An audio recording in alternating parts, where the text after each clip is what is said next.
নমস্কাৰ বন্ধুসকল, স্বাগতম জনাইছোঁ মোৰ বেলেগ এটা ভিডিঅ'লৈ। আজি আপোনালোকক জনাবলৈ গৈ আছোঁ ৰং চেনেলত সম্প্ৰচাৰিত হৈ থকা ময়ূৰপংখী ধাৰাবাহিকখনত অভিনয় কৰা ৰাধাৰ বিষয়ে। বলক ভিডিঅ'টো আৰম্ভ কৰোঁ। ৰাধাৰ প্ৰকৃত নাম হৈছে ডিঙাঙ্গনা বৰা আৰু তেখেতৰ ঘৰত মতা নাম হৈছে মনা।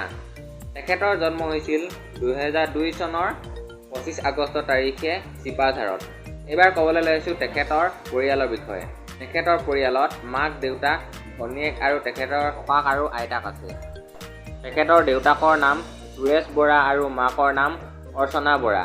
আৰু তেখেতে অভিনয় কৰা কেইখনমান ধাৰাবাহিক হৈছে অভিমানী, অনুৰাগ, শকুন্তলা আৰু তেখেতে বহুতো অসমীয়া গানত অভিনয় কৰা দেখিবলৈ পাইছে আপোনালোকে। এইবাৰ ক'বলৈ লৈছোঁ তেখেতৰ শিক্ষাগত আৰ্হতাৰ বিষয়ে। তেখেতে স্কুল কৰিছিল জাতীয় বিদ্যালয় চিপাঝাৰত আৰু তেখেতে হায়াৰ ছেকেণ্ডেৰী কৰিছিল মঙলদৈ জ্ঞান বিকাশ একাডেমীৰ পৰা। আজিলৈ ভিডিঅ'টো ইমানেই। যদিহে ভাল পালে লাইক কমেণ্ট কৰাৰ লগতে চেনেলটো ছাবস্ক্ৰাইব কৰি দিব। আপোনালোকলৈ কেইখনমান আলোকচিত্ৰ আগবঢ়াইছোঁ, ভিডিঅ'টো শেষলৈকে চাই থাকিব। ধন্যবাদ।